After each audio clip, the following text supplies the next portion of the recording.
So hello everyone, इस video में हम कवर करेंगे चैप्टर नंबर 11 जो कि साइंस का पोर्शन है, सेक्शन बी का।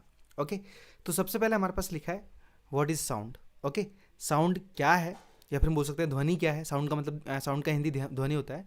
और हाउ डज इट अराइज, और यह उत्पन्न कैसे होता है। देखो सबसे पहले हमारे पास दिया है साउंड इज अ एनर्जी। ठीक है, साउंड क्या है, एक एनर्जी है that produce the sensation of hearing in our ear. कहने का मतलब है जो हमारे कानों में सुनने की अनुभूति पैदा करता है। ठीक है, मैं आपको अगर थोड़ा सा बताऊं, जैसे एग्जांपल के चलो कि कहीं से भी अगर साउंड आ रहा है ना, तो वो एक वाइब्रेशन के थ्रू आ रहा है। ओके, एक वाइब्रेशन के थ्रू आ रहा है, एक मीडियम के थ्रू आ रहा है और हमारे कानों तक पहुंच रहा है।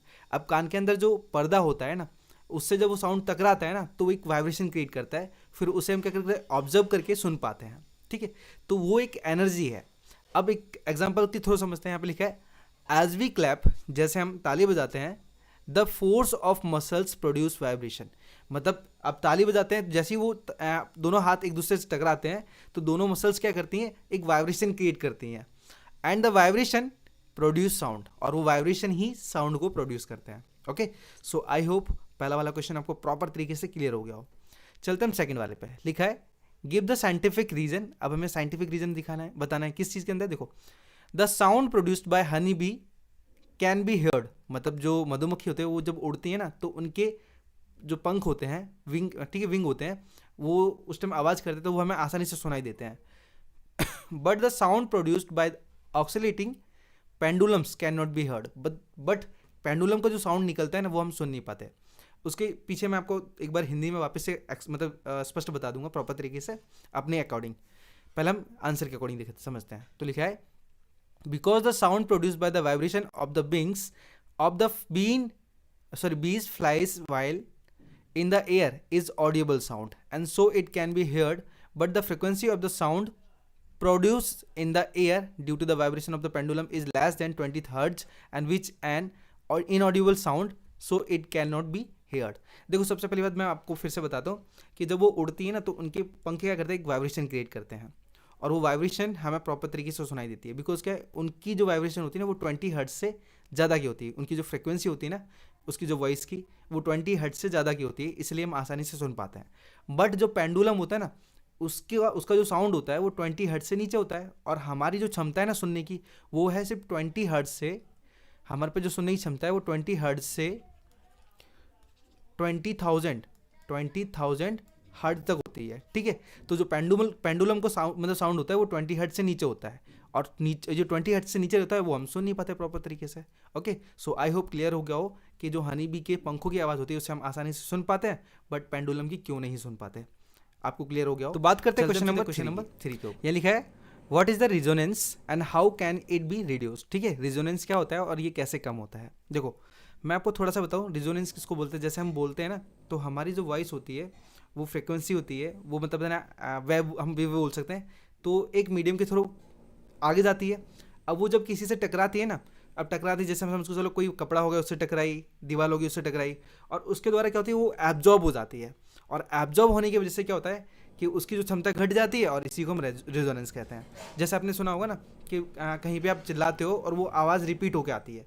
रिपीट क्यों हो पाती है, बिकॉज वहाँ पे जो आपकी ध्वनि है वो एब्जॉर्ब नहीं हो पाई है किसी ऑब्जेक्ट के द्वारा, किसी मतलब क्लोथ के द्वारा, इस वजह से वो रिटर्न हो जाती है। तो लेकिन यहाँ पे क्या है, जैसे हम कहीं ऐसे घर में होते हैं जहाँ पे मतलब बहुत सारा सामान होता है, तो उनके द्वारा क्या होता है ना, जो हमारी ध्वनि होती है वो एब्जॉर्ब हो जाती है, और इस तरीके से वो क्या है, धीरे धीरे कम हो जाती है, और इसी चीज़ को हम रिजोनेंस कहते हैं। अब देखो यहाँ पे हम इसके आंसर को समझते हैं। तीसरे वाले में क्या बताया, just wait a few minute. हाँ देखो यहाँ पे लिखा है हमारे पास due to the reflection of sound which reverberates for some times after the sound is produce is called resonance. कहने का मतलब ये है ध्वनि के परावर्तन के कारण ध्वनि उत्पन्न होने के बाद कुछ समय तक जो प्रतिध्वनि होती है उसे मतलब अनुनाद कहते हैं। मतलब कहने का मतलब ये कि जो ध्वनि उत्पन्न होती है वो कहीं मतलब रिफ्लेक्ट होकर वापस आती है ना, तो धीरे धीरे धीरे धीरे धीरे क्या होती है, कम हो जाती है, और इस वजह से क्या है, वो चीज़ खत्म हो जाती है, और इसी चीज़ को रिजोनेंस कहते हैं। अब बात करते हैं साउंड। देखो यहाँ पे आपको प्रॉपर मिल जाएगा, यहाँ पे एग्जांपल में sound absorb like fibre board, glass would and etcetera. ठीक है, इन सब के द्वारा क्या होता है, जो साउंड होता है वो एब्जॉर्ब होता है पूरी तरीके से। एंड लिखा है and are placed on the walls and ceilings to reduce the resonance.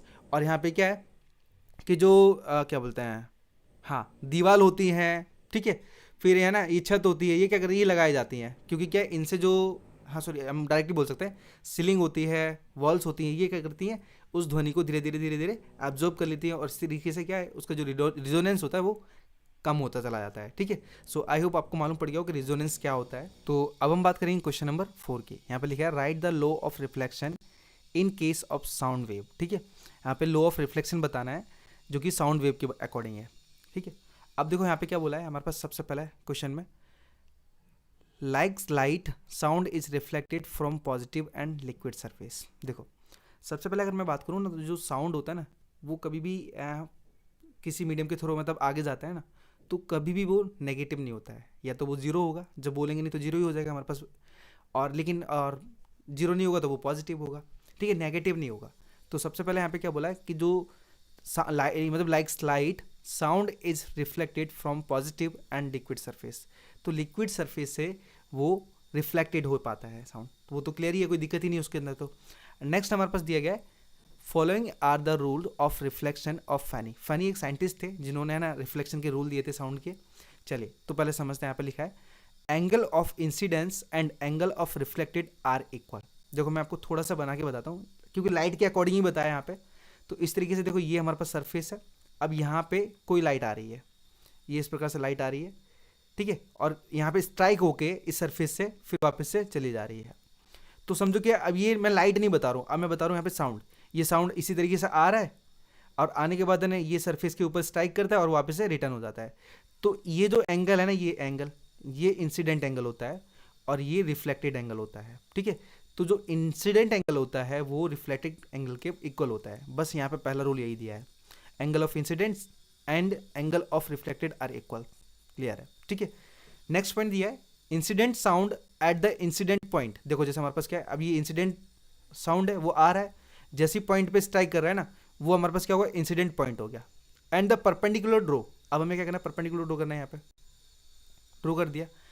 To the reflecting surface and the reflected sound lie in the same plane. कहने का मतलब है कि जिस पर इंसिडेंट साउंड आता है उसी पॉइंट से रिफ्लेक्टेड साउंड चला जाता है, ठीक है।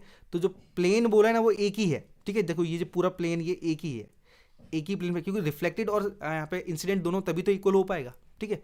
तो फोर्थ पॉइंट में यहाँ पे नेक्स्ट पॉइंट में ये बता दिया है।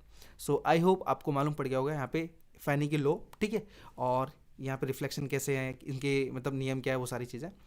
सो आई होप आपको मालूम पड़ गया। तो चलते हैं हम क्वेश्चन नंबर 5 के ऊपर, मैं इसे रेफ कर देता हूँ। चलो तो बात करते हैं क्वेश्चन नंबर 5 की। यहाँ पे लिखा है explain about periodic time of longitudinal wave, ठीक है। तो अब हमें क्या करना है, इसका आंसर बताना है। तो देखो आंसर में यहाँ से समझते हैं। यहाँ पे लिखा है क्वेश्चन नंबर 5 के अंदर the time taken by the wave to travel a distance equal to one wavelength in the direction of the propagation is called the periodic of wave. तो कहने का मतलब यहाँ पे बोला है किसी तरंग द्वारा, ठीक है, किसी ध्वनि द्वारा तरंग प्रसार की दिशा, जैसे हमारे पास एक ही दिशा में जा रहा है, तरंग प्रसार की दिशा में एक तरंग दैर्ध्य के बराबर दूरी तय करने में लगने वाले समय को तरंग की अवधि कहते हैं, ठीक है। मैं आपको एक बार थोड़ा सा हल्का सा एक्सप्लेन करता हूँ, जैसे समझ चलो ना कि ये जो साउंड है ना वेव कुछ इस तरीके से चली। अब समझो कि ये हमारे पास वन वेवलेंथ है, अब ये हर बार क्या हुआ, सेम वेवलेंथ से काम चल रहा है, ठीक है। यहाँ पे लिखा है ना इक्वल टू द वेवलेंथ। अब ये जो वेवलेंथ में लगने वाला जो टाइम है उसी को पीरियड ऑफ द वेव कहते हैं, ओके। सो आई होप मालूम पड़ गया हो कि ये जो पीरियड ऑफ टाइम क्या है, ठीक है। अब नेक्स्ट पॉइंट में हमारे पास क्या दिया उसको समझते हैं। यहाँ पे लिखा है कि the time taken to form two successive concentration और टू सक्सेसिव डीकम्पोजिशन, ठीक है। एक तो हमारे पास क्या दिया है, कंडेंसेशन दिया है, दूसरा हमारे पास डीकम्पोजिशन दिया है। At any one point in the medium is called the period of the coherent wave, okay.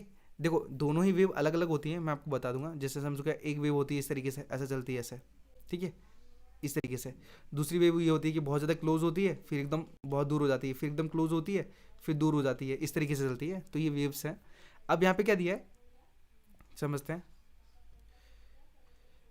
यहाँ पे बोला है हमारे पास कि देखो किसी तरंग के माध्यम से किसी एक बिंदु पर दो क्रमिक संघनन या दो क्रमिक विघटन, जैसे मैंने यहाँ पे बताया था ना कि दो क्रमिक, जैसे समझो ये बहुत ज़्यादा क्लोज है, फिर यहाँ पे दो बहुत क्या है, ये तीन चार है ना कैसे एकदम थोड़े अलग अलग हैं, बहुत ज़्यादा इनके बीच में गैप है, फिर ये बहुत ज़्यादा क्लोज हो गए, फिर ये बहुत गैप हो गया, ठीक है। तो इस तरीके की जो वेवलेंथ होती है ना, ऐसे मीडियम को हम कोहेरेंट वेव कहते हैं, ठीक है। सो आई होप ये वाला भी मालूम पड़ गया हो। यहाँ पे वेव के ऊपर है, मैं एक बार वापस से बनाता हूँ। ये वेव क्या होती हैं, थोड़ी क्लोज होती हैं, फिर इनके बीच में ज़्यादा गैप हो जाता है, फिर थोड़ी क्लोज होती हैं, फिर वेव ज़्यादा मतलब ना डिफरेंस हो जाता है इनके बीच में, इस तरीके से ही चलती है। तो इन्हीं को हम कोहेरेंट वेव कहते हैं। अब बात करते हैं नेक्स्ट वाले की। तो यहाँ पे लिखा है period is denoted by the symbol T, ठीक है, इसे टी से जाना जाता है, इसका सिंबल टी है और इसका ऐसा यूनिट है ना ऑफ पीरियड इज सेकेंड, ठीक है। तो सेकेंड के थ्रू इसे मापा जाता है। सो आई होप आपको क्वेश्चन नंबर 5 भी क्लियर हो गया हो। चलते हम सीधे क्वेश्चन नंबर 6 के ऊपर। तो बात करते हैं सीधे क्वेश्चन नंबर 5 के अंदर।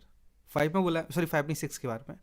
यहाँ पे लिखा है give difference longitudinal wave and transverse wave, दोनों के बीच में हमें डिफरेंस बताना है। तो मैंने यहाँ पे एग्जांपल लिए हैं। देखो क्वेश्चन नंबर 5 को मैंने बताया था कि बहुत ज़्यादा क्लोज हो जाती हैं, फिर बहुत ज़्यादा दूर हो जाती हैं, वो यही एग्जांपल है इसका।